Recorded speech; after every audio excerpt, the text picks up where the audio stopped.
नमो अरिहन्ताणं नमो सिद्धाणं नमो आयर्याणं नमो वज्रायाणं नमो लोये सौवसाहनं मङ्गलं भगवान् वीरो मङ्गलं गौतमोगणि मङ्गलं कुन्दकुन्दार्यो जैन धर्मोऽस्तु मङ्गलम् सर्वमङ्गलमाङ्गल्यं सर्वकल्याणकारकं प्रदानं सर्वधर्माणां जैनं जयतु शासनं सर्वव्यापैकचिद्रूपस्वरूपाय परात्मने स्वोपलब्धिप्रसिद्धाय ज्ञानानन्दात्मने नमः। प्रवचन सार परमागम 114 नंबर की गाथा शुरू हुई थी और इसमें एक ही द्रव्य में अनन्यपना और अन्यपना होने में जो विरोध दिखाई देता है तो उस विरोध का परिहार किया है। यानी ये बताया गया है कि इसमें एक ही द्रव्य में अन्यपने में और अनन्यपने में कोई विरोध नहीं है। और उसको सिद्ध करने के लिए यहां से चर्चा उठाई थी कि जितनी भी वस्तुएं जगत में हैं वो सारी की सारी वस्तु सामान्य विशेष स्वरूप होने से वस्तु के स्वरूप को देखने वाली क्रमशः सामान्य और विशेष को जानने वाली दो आंखें और उनमें से पहली द्रव्यार्थिक और दूसरी आंख बताई पर्यायार्थिक। ये बात हो गई थी। इसके बाद फिर टीका में यहां से प्रारंभ किया था कि इसमें से पर्यायार्थिक चक्षु को सर्वथा बंद करके, और इस पे हमने कल गुरुदेव श्री का स्पष्टीकरण भी थोड़ा देखा था कि यहां से बात शुरू की कि पर्यायार्थिक चक्षु से बात शुरू की कि पर्यायार्थिक चक्षु को बंद करना, और बंद करके भी कैसे बंद करना, तो उन्होंने कहा कि सर्वथा बंद करके। और जब पर्यायार्थिक चक्षु सर्वथा बंद हुई तब खुली कौन सी चक्षु कि द्रव्यार्थिक चक्षु खुली। द्रव्यार्थिक और पर्यायार्थिक वैसे तो ये ज्ञान की पर्याय के ही भेद हैं, है ना। जो द्रव्यार्थिक पर्यायार्थिक होते हैं ना, जानने की ज्ञान की पर्याय के अंश हैं ये। लेकिन वो द्रव्यार्थिक का प्रयोजन कि जिसका द्रव्य ही एकमात्र प्रयोजन है, और पर्यायार्थिक माने जिसका प्रयोजन पर्याय को देखना है। तो ऐसे जब मात्र, यहां लिखा अभी यहां पे कि द्रव्य में उनमें से पर्यायार्थिक चक्षु को सर्वथा बंद करके मात्र खुली हुई द्रव्यार्थिक चक्षु से के द्वारा देखा जाता है। कौन सी चक्षु को सर्वथा बंद किया कि पर्यायार्थिक चक्षु को बंद किया। और कौन सी चक्षु खुली है इस समय कि द्रव्यार्थिक चक्षु खुली है। तो अब जब द्रव्यार्थिक चक्षु के द्वारा हम देखेंगे तो हमें क्या दिखाई देगा, ये जरा समझना। तब नारकपना, तिर्यंचपना, मनुष्यपना, देवपना और सिद्धपना, यह पर्याय स्वरूप विशेषों में रहने वाले एक जीव सामान्य को देखने वाले और विशेषों को न देखने वाले जीवों को वह सब जीव द्रव्य है ऐसा भासित होता है। ये कह रहे हैं। क्या कह रहे हैं कि आत्मा कहां है। तो देखो उसमें कहा कि जब द्रव्यार्थिक चक्षु के द्वारा देखोगे तब नारकपना, तिर्यंचपना, मनुष्यपना, देवपना और सिद्धपना। देखो ये देखना, एक बहुत गजब की बात आई इसमें कि नारकपना, तिर्यंचपना, मनुष्यपना और देवपना, ये सब तो औदैहिक भाव के प्रकार हैं। हल में नहीं आएगा गति की, हमने 5 भावों में अगर इनको घटित करोगे तो ये तो औदैहिक भाव के प्रकार हैं। ये बात ठीक है कि इसमें क्षोभसम भाव भी होता है, किसी को छाय जो भी होता है वो भी होता है, लेकिन ये तो औदैहिक भाव के प्रकार। और इधर सिद्धपना लिया, वो कौन से भाव का प्रकार कि वो क्षायिक भाव का प्रकार।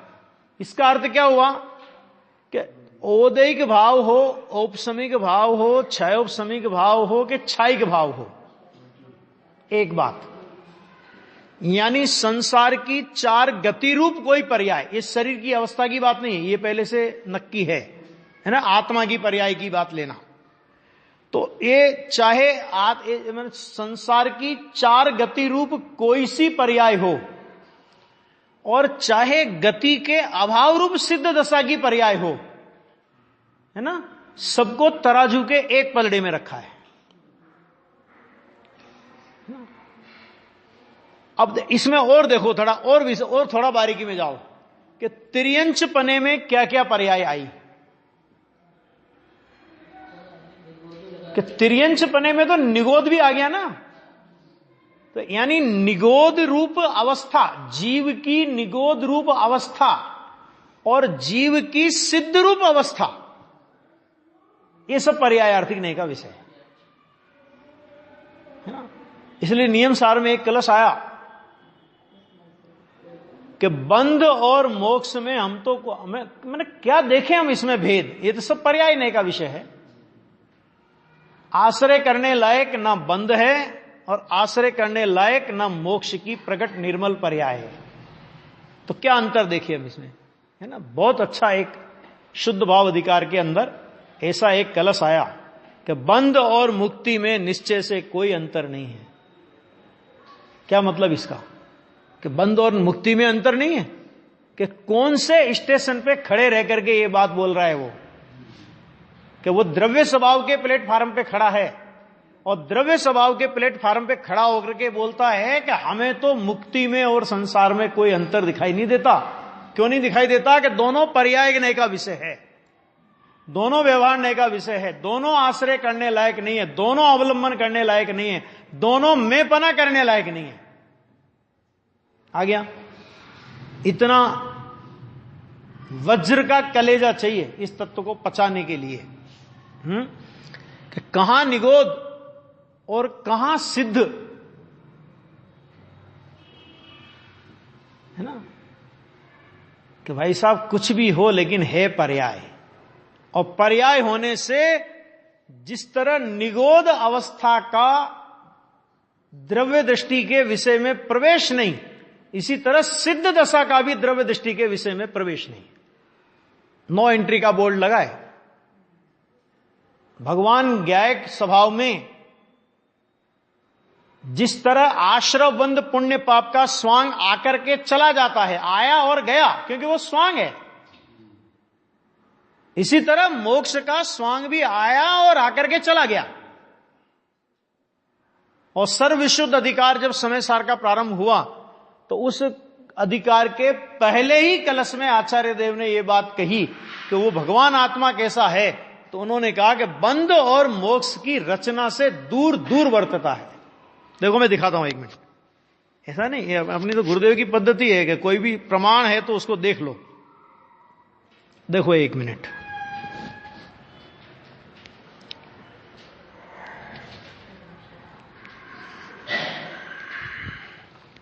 समय सार का बहुत सुंदर कलश है।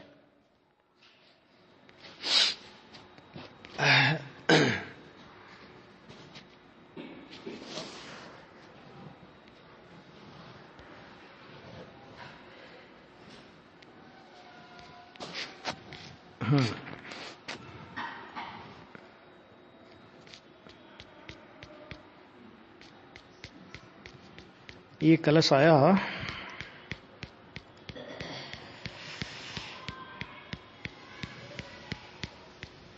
देखो ये कलश है, पहला ही कलश है। सर्व विशुद्ध ज्ञान अधिकार जहां प्रारंभ हुआ, इसके पहले मोक्ष अधिकार पूरा हुआ था। तो उसके बाद आचार्य भगवान ने कहा इस प्रकार मोक्ष रंग भूमि में से बाहर निकल गया। ठीक, उसके बाद सर्व विशुद्ध अधिकार का प्रारंभ करते हुए वो पहला कलश लिखते हैं और उसमें प्रथम ही मंगलाचरण रूप, मंगल रूप में ज्ञान पुंज आत्मा की महिमा का काव्य कहते हैं। और वो क्या कहते हैं देखो, कि समस्त कर्ता भोक्ता आदि भावों को सम्यक प्रकार से मैंने भली भांति नाश को प्राप्त करा के पद पद पर अर्थात कर्मों के क्षोभसम के निमित्त से होने वाली प्रत्येक पर्याय में फिर क्या लिखा, बंध मोक्ष की रचना से दूर वर्तता हुआ। कहां से दूर वर्तता है कि बंध और मोक्ष की रचना से भगवान आत्मा दूर वर्तता है। क्यों? क्योंकि बंध अभी है लेकिन अभाव हो जाएगा, मोक्ष कभी होगा लेकिन अभी नहीं है। और भगवान आत्मा किस समय नहीं है बोलो? बंध का अभाव होगा तो आत्मा का अभाव होगा कि नहीं होगा? तो आत्मा का अभाव नहीं होगा। और मोक्ष नहीं है तब भी आत्मा है कि नहीं है? इससे सिद्ध नहीं हुआ कि भगवान आत्मा बंध और मोक्ष की रचना से दूर दूर वर्तता है। और फिर क्या लिखा कि शुद्ध शुद्ध अर्थात रागादि मल तथा आवरण रहित, जिसका पवित्र अतल अचल तेज निज रस के मैंने ज्ञान रस के ज्ञान चेतना रूप रस के विस्तार से परिपूर्ण है, ऐसा टंकोत्कीर्ण जिसकी महिमा टंकोत्कीर्ण प्रकट है, ऐसा यह ज्ञान पुंज आत्मा प्रकट होता है। यानी मोक्ष की यानी इसका मतलब क्या हुआ कि इसका मतलब यह हुआ कि जितनी भी पर्याय तत्व है, जब उन पर्याय तत्व से तेरी दृष्टि हट जाएगी तब तेरी परिणति में ज्ञान पुंज भगवान आत्मा प्रकट होगा।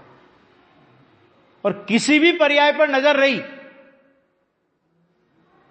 तब तक ज्ञान पुंज भगवान आत्मा दृष्टि में नहीं आएगा। ऐसा अद्भुत तत्व है। बंध मोक्ष की रचना से दूर दूर वर्तता हुआ, रचना से दूर वर्तता हुआ, ऐसे शब्द का प्रयोग आचार्य कुंद देव ने किया है। वो बात अपने यहां पर अभी जो प्रवचन सार में देखो, अभी वो बात अपनी चलती है प्रवचन सार में कि 114 नंबर की गाथा में उन्होंने ये कहा ना कि ये जो कैसा है कि जब द्रव्यार्थिक चक्षु से देखा जाए तब नारकपना, तिर्यंचपना, मनुष्यपना, देवपना और सिद्धपना, यानी कितनी गहरी बात आचार्य भगवान इसमें कर गए ना। बहुत गंभीरता से समझने की बात है। कितनी गंभीर बात कर गए। अपने को लगता है सामान्य से फटाक से पड़ गए, अपन आगे बढ़ गए, ऐसा नहीं। कितनी गंभीर बात इसमें कर गए कि तिर्यंच, तो तिर्यंच का पूरा खोखा खोलो कि तिर्यंच में कहां तक आए और वहां से लेकर के सिद्ध दशा तक लो कि ये सब पर्याय नय का विषय है। पहली बात तो ये हो गई कि ये सब जब द्रव्य दृष्टि होगी तो ये सब नहीं दिखेगा कि यह पर्याय रूप विशेषों में रहने वाले, कि ये जो भगवान आत्मा है, जो द्रव्य दृष्टि का विषयभूत भगवान आत्मा है, तो वो रहता कहां है कि रहेगा, मिलेगा इन्हीं पर्याय रूप विशेषों में। लेकिन पर्याय रूप विशेषों में मिलने पर भी विशेष रूप नहीं होगा। नव तत्व में होने पर भी जो अपने एकत्व को नहीं छोड़ता, नव तत्व में होने पर भी अपने एकत्व स्वरूप को जिसने नहीं छोड़ा है, यानी नव तत्व में रह करके जो नौ रूप नहीं हुआ, ख्याल में है कि नहीं है? तो ऐसा भगवान आत्मा के उन पर्याय रूप विशेषों में रहने वाले एक जीव सामान्य को देखने वाले। क्या मतलब कि इन विशेषों में वो रहता है, इन विशेषों में वो दिखाई देता है, इन विशेषों में वो पाया जाता है, लेकिन इन विशेषों रूप नहीं होता है। कैसा वो कि इन विशेषों में रहने वाला एक सामान्य। भाई कोई भी देखो, सोना है तो सोना किसी न किसी रूप में तो आपको मिलेगा। बिस्किट के रूप में मिले, अंगूठी के रूप में मिले, चेन के रूप में मिले, कड़े के रूप में मिले, किसी न किसी रूप में मिलेगा। लेकिन उस रूप सोना हो गया क्या? कि अगर उस रूप सोना हो जाए तो उस रूप का अभाव होते ही सोने का अभाव हो जाएगा, नहीं होगा। इसका मतलब क्या हुआ कि रूप बदलते हैं, एक रूप जाता है दूसरा रूप आता है, लेकिन सोना वो क्या वो रहता है। तो जो वही का वही रहता है वो सामान्य, और जो बदल जाता है उसका नाम विशेष। तो यहां पर विशेष की दृष्टि देखो, दो तरह की चीज होती है। कोई आदमी सोना बेचने गया अपने घर का, तो वो अनेक प्रकार के सामान ही तो लेकर के जाएगा, सोने का चैन है, कड़ा है, अंगूठी, जो भी अनेक अनेक प्रकार का। तो बेचने वाला अनेक प्रकार की चीजें बेचता है, लेकिन खरीदने वाला क्या खरीदता है? कि खरीदने वाला सोना खरीदता है। हाँ, समझ में आया कि नहीं है? वो अनेक प्रकार की चीजें नहीं खरीदता। अब उससे कोई कहे कि तुम कैसे मूर्ख हो, सबकी एक भाव तोल रहे हो, कि भाई साहब ये आपके लिए अनेक प्रकार की चीजें होंगी, ये मेरे लिए अनेक प्रकार की चीजें नहीं होंगी, है ना। एक उदाहरण आता है ना कि एक आदमी के घर में बहुत तकलीफ हो गई, तो अब भाई जब तक जीव क्या सारे सामान बेच दिया। अब उसके घर में एक मंदिर था और मंदिर में थे गणेश जी सोने के, अच्छा करोड़पति था। तो सोने गणेश जी की वो सवारी किसकी है? चूहे की सवारी। उसने कहा भैया अब तो इनको बेचे बिना काम नहीं चलेगा। तो गया सर्राफ के पास, उसने कहा भाई साहब ये भी बेचना है अब तो। कि ठीक है कोई बात नहीं, रख दो, अभी तोल के तुमको बता देता हूं कि भाव तो बताओ। तो उसने उस दिन का भाव बताया। उसने कहा तेरा दिमाग खराब हुआ है, एक गणेश जी है और एक चूहा है, तुम दोनों को एक ही भाव ले रहे हो? कि भाई साहब मैं ना गणेश जी ले रहा हूं, ना मैं चूहा ले रहा हूं, मैं सोना ले रहा हूं, है ना। तो ये है द्रव्य दृष्टि। उसमें सोना पना देखना। भले ही वो सब चीजें हैं, अनेक प्रकार के आकार प्रकार हैं, लेकिन अनेक प्रकार के आकार प्रकारों में क्या नहीं देखो आप? आकार प्रकार को नहीं देख करके सोना देखा। सोना आकार प्रकार में ही पाया जाएगा। कोई कहे कि तुम आकार प्रकारों को मिटाओ फिर मैं सोने को देखूंगा, कि ये नहीं हो सकता। तुम्हें इन्हीं आकार प्रकारों में सोने को देखना पड़ेगा। आगे समझ में?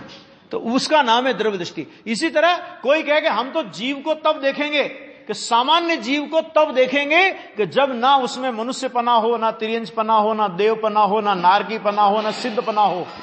कि ऐसा कभी नहीं हो सकता।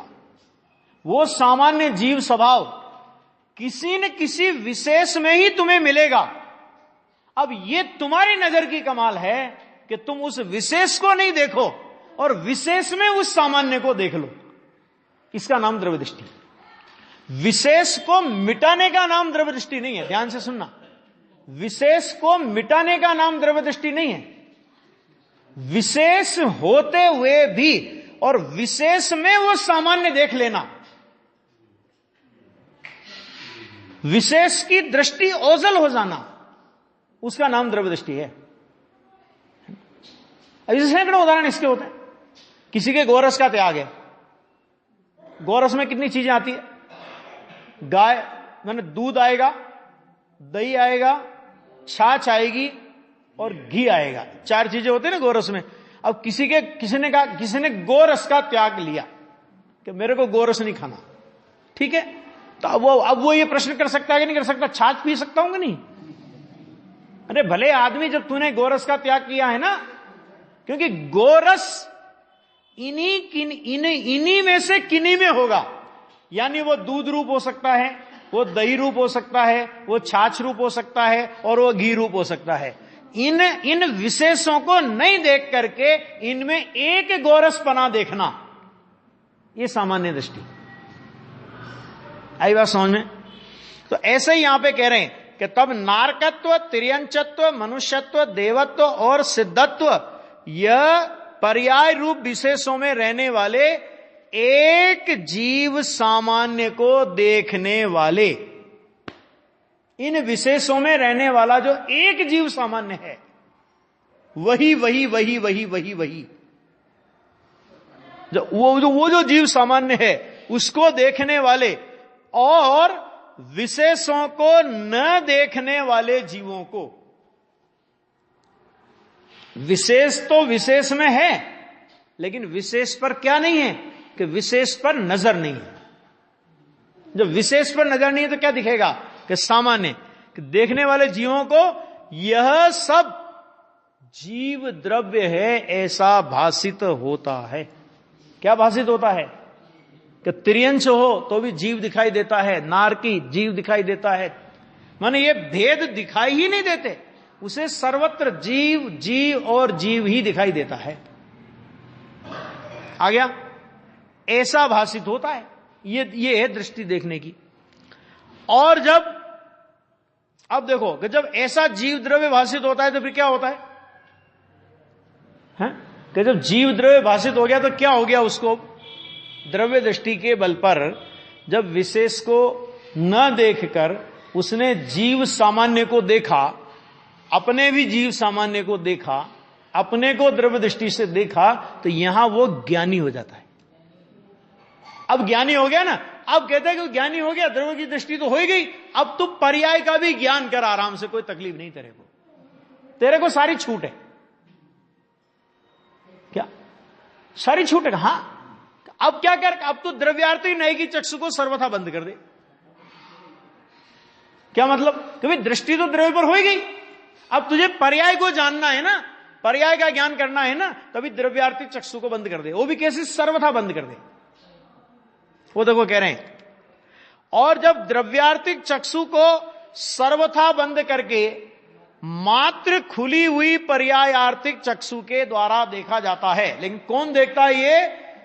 कि जिसको द्रव्य की दृष्टि हो गई, सद्दा त्रिकाली ध्रुव कारण परमात्मा में पड़ी है, अब ज्ञान की ओर से वो द्रव्यार्थिक नय की चक्षु को सर्वथा बंद किया। ज्ञान का प्रकरण है ना ये। तो द्रव्यार्थिक चक्षु को सर्वथा बंद किया और मात्र खुली हुई पर्याय आर्थिक चक्षु के द्वारा देखा जाता है। तब क्या दिखता है? कि तब जीव द्रव्य में रहने वाले नारकपना, तिर्यंचपना, मनुष्यपना, देवपना और सिद्धपना, ये पर्याय रूप अनेक विशेषों को देखने वाले, अब वो पर्यायार्थिक चक्षु से देख रहा है, तो किसको देख रहा है? कि जो जीव सामान्य में रहने वाले, पहले क्या कहा था? इन विशेषों में जीव सामान्य है। अब कह रहे हैं जीव सामान्य में जो ये विशेष है, क्योंकि जीव सामान्य किसी न किसी अवस्था में तो पाया जाएगा। तो देखने वाले मनुष्य, देव, मनुष्य, नारकपना, मनुष्यपना, देवपना, मनुष्यपना, तिरंचपना, देवपना, सिद्धपना, ये पर्याय स्वरूप अनेक विशेषों को देखने वाले और सामान्य को न देखने वाले। देख लिया ना, सामान्य एक बार दृष्टि हो गई, काम पूरा हो गया। तो न देखने वाले जीवों को वह जीव द्रव्य अन्य अन्य भाषित होता है। कौन जीव द्रव्य अन्य अन्य भाषित होता है? कि वही जीव द्रव्य अन्य अन्य भाषित होता है जो द्रव्य दृष्टि से देखने पर अनन्य भाषित हुआ था। क्या कहा? द्रव्य दृष्टि से देखने पर जो अनन्य भाषित हुआ था, पर्याय दृष्टि से देखने पर वही जीव द्रव्य अन्य अन्य भाषित होता है। ये एक ही कमाल है। आई बात समझ में? क्योंकि द्रव्य उन विशेषों के समय, देखो शब्द कितना गजब का लिया, क्योंकि द्रव्य उन विशेषों के समय तन्मय होने से, उन विशेषों के समय, जिस समय जो विशेष है उसमें वो द्रव्य तन्मय है। एक बात, जिस समय जो विशेष है उसमें वो द्रव्य तन्मय है, तो उन विशेषों के समय उन विशेषों से वो अनन्य है। अनन्य माने उस पर्याय के साथ में वो द्रव्य एक में एक है, उस पर्याय के साथ में उस समय, दो शब्द लेना, उस विशेष में और उस समय तन्मय है। अगले समय विशेष बदल गया, अगले समय अगले विशेष में तन्मय, फिर अगले समय विशेष बदला, फिर अगले समय अगले विशेष में तन्मय। ये द्रव्य की व्यवस्था है। विशेषों में अनन्य है। कंडे, घास, पत्ते और काष्ठमय अग्नि की भांति। बात वही है, पहले सिद्धांत और बाद में दृष्टांत, है ना। इसमें भी वही बात ली। कितनी अग्नि ली देखो, कैसे अग्नि ली? कि कंडे की अग्नि, घास की अग्नि, पत्ते की अग्नि और काष्ठमय अग्नि की भांति। अग्नि तो अग्नि है ना, लेकिन अग्नि तो अग्नि होने पर भी उस अग्नि में ये भेद किस अपेक्षा से पड़ा? कंडे की अग्नि, घास की अग्नि, पत्ते की अग्नि, लकड़ी की अग्नि, ये भेद किस अपेक्षा से पड़ा? क्या वो जो अग्नि जिस दाह्य पदार्थ को जिस काल में जला रही है ना, तो उस दाह्य पदार्थ के कारण उस अग्नि में उस प्रकार का भेद पड़ गया। यद्यपि अग्नि तो अग्नि है, किसी भी प्रकार की अग्नि वो अग्नि है, लेकिन विशेषों की अपेक्षा से ये कंडा, घास, पत्ते, लकड़ी, ये क्या है कि ये अग्नि के विशेष हैं, यानी दाह्य के विशेष हैं कि दहन के विशेष हैं? यानी जलाने वाली अग्नि के विशेष हैं या जलने योग्य पदार्थ रूप विशेष हैं वास्तव में? कि वास्तव में तो जलने रूप पदार्थ के विशेष हैं। तो इन जलने रूप पदार्थ के विशेष की अपेक्षा से अग्नि में भेद कर देना, अग्नि में भेद पड़ गया। तो वो कहते हैं कि उस अग्नि की भांति जैसे घास, लकड़ी इत्यादि की अग्नि उस समय घासमय, लकड़ीमय इत्यादि होने से घास, लकड़ी इत्यादि से अनन्य है, उसी प्रकार द्रव्य उस पर्याय रूप विशेषों के समय तन्मय होने से उनमें अनन्य है, पृथक नहीं है। आ गया? यानी क्या मतलब हुआ कि अग्नि तो अग्नि है। अब वो अग्नि जिस समय कंडे के साथ में तन्मय है, मैंने कंडा जल, जिस समय अग्नि में कंडा जल रहा है तो उस समय हम कहेंगे ये क्या जल रहा है? कंडे की अग्नि है, ये घास की अग्नि है, ये पत्ते की अग्नि है, ये लकड़ी की अग्नि है। आगे कि नहीं आ गया? तो उसी प्रकार द्रव्य क्या है कि उन पर्याय विशेषों के समय, जिस समय जो पर्याय चल रही है उस समय उस पर्याय विशेष के साथ में तन्मय, माने उसमय है वो। तो उसमय होने के कारण कैसा है वो कि उस पर्याय से वो अनन्य है ना। तो ये हो गया, माना उससे वो पृथक नहीं है। आ गया? दो बात हुई, ये पर्यायार्थिक की बात हुई, ठीक। अब तीसरी, और जब उन द्रव्यार्थिक और पर्यायार्थिक दोनों आंखों को एक ही साथ खोलकर उनके द्वारा और इनके द्वारा द्रव्यार्थिक तथा पर्यायार्थिक चक्षुओं के द्वारा देखा जाता है। ये हुई प्रमाण की बात। पहले हुई थी द्रव्यार्थिक की बात, दूसरी हुई पर्यायार्थिक की बात, तीसरी हुई प्रमाण की बात, है ना। प्रमाण में क्या होगा कि प्रमाण में द्रव्य और पर्याय दोनों एक साथ दिखाई देते हैं, दोनों एक साथ दिखाई देते हो, उसका नाम है प्रमाण, कि जिसमें द्रव्य और पर्याय दोनों एक साथ विषय बनते हैं, मैंने समग्र। क्योंकि उसी प्रमाण का भेद तो नए है। सम्यक शुद्ध ज्ञान को बोलते प्रमाण, और सम्यक शुद्ध ज्ञान प्रमाण के अवयव को बोलते हैं नए, ठीक।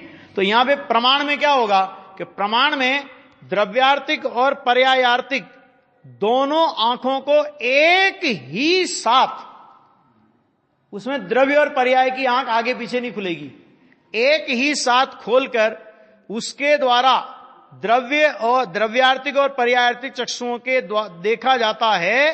तब क्या दिखाई देता है?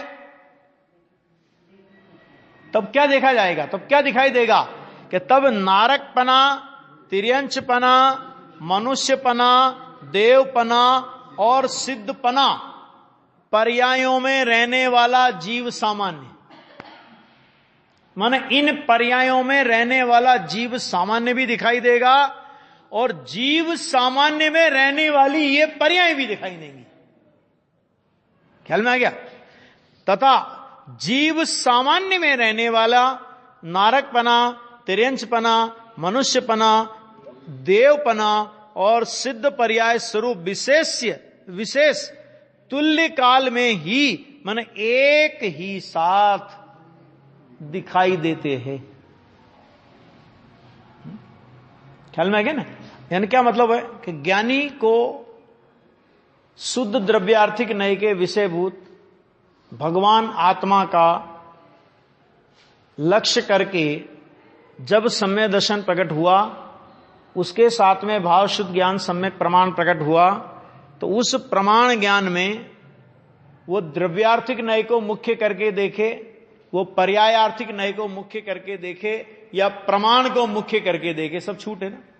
क्या दिक्कत है कि जब द्रव्यार्थिक नय को मुख्य करके वो ज्ञानी देखता है तो उन पर्याय विशेषों में रहने वाला एक सामान्य दिखाई देता है।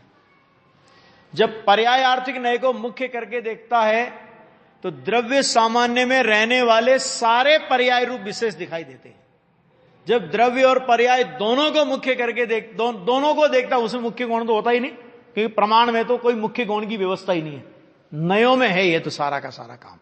तो प्रमाण में जब वो प्रमाण से देखता है तो एक ही साथ उसको द्रव्य सामान्य में रहने वाले विशेष और विशेषों में रहने वाला द्रव्य सामान्य, यानी इसका अर्थ क्या कि सामान्य द्रव्य और विशेष पर्यायें, ये द्रव्य और पर्याय एक ही साथ ज्ञानी को दिखाई देती है ना? और ज्ञानी को जब एक ही साथ द्रव्य और पर्याय दिखाई देती है, तभी तो ज्ञानी द्रव्य और पर्याय स्वरूप संपूर्ण वस्तु का कथन करते हुए अज्ञानी के लिए प्रयोजनभूत शुद्ध द्रव्य दृष्टि का विषय निकाल करके उसमें से देते हैं। वस्तु कैसी है ये पूरा ख्याल में है, पूरा ख्याल में। अब पूरा ख्याल में होने पर भी प्रयोजन किससे सदेगा वो ज्ञानी को पता है। अपन बहुत अच्छा कपड़ा लेकर के गए, 1000-2000 रुपए मीटर का कुर्ते का कपड़ा अपन लेकर के गए, ठीक है, और जाकर के अपन ने टेलर को दे दिया वो कपड़ा कि भाई साहब इसका कुर्ता बनना है। उसने नाप लिया और नाप लेकर के फटाक से यूं यूं करके कैंची चलाने लगा। ए भैया, इतना 1000 रुपए मीटर का कपड़ा लेके आया हूं, तूने तो आके फटाक से कैंची चलाना चालू कर दी कि भाई साहब कैंची नहीं चलाऊंगा तो कुर्ता सिलेगा नहीं। कि देखो ये कुर्ते की बाएं हैं, ये कुर्ते की कॉलर है, वो सब दिखाता है उसमें, कि हमें कुछ नहीं दिखता। कि तुम्हें तो हम जब इसको प्रैक्टिकल करके दिखाएंगे कि अभी हम इसको जैसे हम काट रहे हैं, लेकिन जब हम इसको जोड़ेंगे तो तुम्हें इसका जोड़ दिखाई नहीं देगा।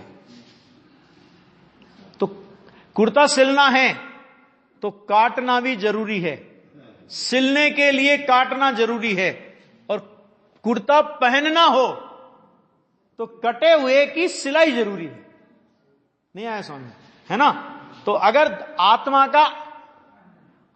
का आश्रय करना है तो आत्मा के आश्रय के लिए क्या जरूरी है कि द्रव्य पर्याय का भेद करो, पर्याय से द्रव्य को भिन्न जानो, द्रव्य स्वभाव की दृष्टि करो, पर्याय द्रव्य के बीच कैंची चला दो। लेकिन कैंची ऐसी मत चलाना कि एक टुकड़ा कहीं फिक जाए और दूसरा टुकड़ा कहीं फिक जाए। कि वो कैंची चलाने के बाद जब अनुभूति का काल आता है तो अनुभूति में द्रव्य पर्याय का ऐसा जोड़ होता है कि वो जोड़ बहुत बारीक दृष्टि से तुम्हें दिखाई देगा। क्योंकि अगर अनुभूति में द्रव्य पर्याय एक ना हो, पर्याय द्रव्य के साथ अभेद ना हो, तो अनुभूति का आनंद कहां आएगा। और द्रव्य पर्याय का भेद ज्ञान करके द्रव्य स्वभाव पर दृष्टि नहीं हो तो आनंद की परिणति का प्रभाव प्रकट कहां होगा, है ना? वो तो द्रव्य स्वभाव की दृष्टि से होता है। वहां द्रव्य पर्याय का भेद होने पर भी भेद दिखाई नहीं देता, इतनी अभेदता है। क्योंकि द्रव्य द्रव्य रहता है, उस समय भी पर्याय पर्याय रहती है। द्रव्य मिट करके पर्याय नहीं हो जाता, पर्याय मिट करके द्रव्य नहीं हो जाता, और द्रव्य पर्याय का भेद नहीं दिखता। क्योंकि द्रव्य और पर्याय का भेद खड़ा रहे तो विकल्प होगा, अनुभूति नहीं होगी। ये द्रव्य है, ये पर्याय है, ये पर्याय द्रव्य का आश्रय करती है, द्रव्य के आश्रय से अतीन्द्रिय आनंद आता है, ये सब समझने समझाने का व्यवसाय है। अगर ऐसा द्रव्य पर्याय का भेद अनुभूति के काल में खड़ा रहे तो कभी अनुभूति का काल आएगा ही नहीं। अनुभूति के काल में ऐसा भेद होता ही नहीं, और अनुभूति के काल में द्रव्य पर्याय का भेद नहीं होता, इसलिए मैं द्रव्य और पर्याय का भेद करूंगा ही नहीं। मैं द्रव्य पर्याय स्वरूप संपूर्ण वस्तु का आश्रय करूंगा। कहते द्रव्य पर्याय स्वरूप संपूर्ण वस्तु अगर आश्रय करने योग्य हो गई तो ये बताओ कि आश्रय करने वाला कौन बचा? क्यों आश्रय करने वाली तो पर्याय है, और पर्याय को आपने किस में डाल दिया? पर्याय को डाल दिया आश्रय करने योग्य में, क्योंकि द्रव्य पर्याय स्वरूप संपूर्ण वस्तु आश्रय करने योग्य है। मैं भेद नहीं करूंगा द्रव्य पर्याय का, कि संपूर्ण वस्तु यदि आश्रय करने योग्य में हो गई तो अभी आश्रय करने वाला बचा कौन? नहीं होता। जब बारात आती है तो लड़के वाले और लड़की वाले दो पक्ष होते कि नहीं होते? दोनों रिश्तेदार है कि नहीं? पक्के है ना? कोई भेद है उनमें? नहीं है ना? नहीं होने पर भी एक माला डालने वाला होता है और एक माला डलवाने वाला होता है, तब जाकर के उसकी शोभा होती है। अब वो जो माला डालने वाले हैं वो माला डलवाने वाले के पक्ष में घूम आ जाए, माने वो जो लड़की वाले हैं वो भी बारातियों में आकर के खड़े हो जाए, तो माला कौन डालेगा? आ गया कि नहीं आ गया? ये पर्याय माला डालने वाली है। अगर ये माला डलवाने वाले के पक्ष में खड़ी हो गई तो माला डालेगा कौन? अनुभूति करेगा कौन? अगर पर्याय अनुभूति के विषय में चली गई, श्रद्धा के विषय में चली गई, आश्रय के विषय में चली गई, तो आश्रय कौन करेगा? इसलिए आश्रय के विषय की जब चर्चा हो तो द्रव्य पर्याय का भेद करना, और जब आश्रय हो तो आश्रय में द्रव्य और पर्याय का भेद नहीं रहता। द्रव्य और पर्याय का भेद नहीं रहता, इसका नाम आश्रय हो गया। आ गया? ये जहां जिस अपेक्षा से जिस मर्यादा में जो कथन है उस कथन को उसी मर्यादा में अपने को समझना पड़ेगा, तो ये बात समझ में आएगी।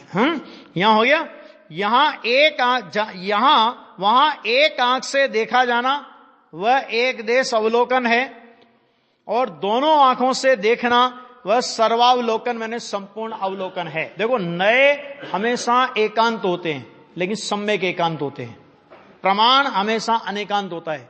इसलिए जैन दर्शन अनेकांतवादी दर्शन होने पर भी अनेकांत में भी अनेकांत है, अर्थात सर्वथा अनेकांतवादी नहीं है। कथनचित एकांतवादी और कथनचित अनेकांतवादी है। प्रमाण की अपेक्षा से अनेकांतवादी है और नए की अपेक्षा से एकांतवादी दर्शन है, सम्यक एकांतवादी। इसका नाम अनेकांत है। इसलिए सर्वावलोकन में द्रव्य के अन्यत्व और अनन्यत्व विरोध को प्राप्त नहीं होते। जो अन्य अन्य है वही द्रव्य अनन्य है, जो अनन्य है वही द्रव्य अन्य अन्य है। इस तरह उनमें परस्पर विरोध नहीं आता। ये चर्चा यहां पर हुई। अब इसी की चर्चा भावार्थ के रूप में कल अपन और करेंगे, और फिर 115 गाथा में ये सप्तभंगी का वर्णन आएगा, वो भी बहुत समझने जैसा वर्णन होगा।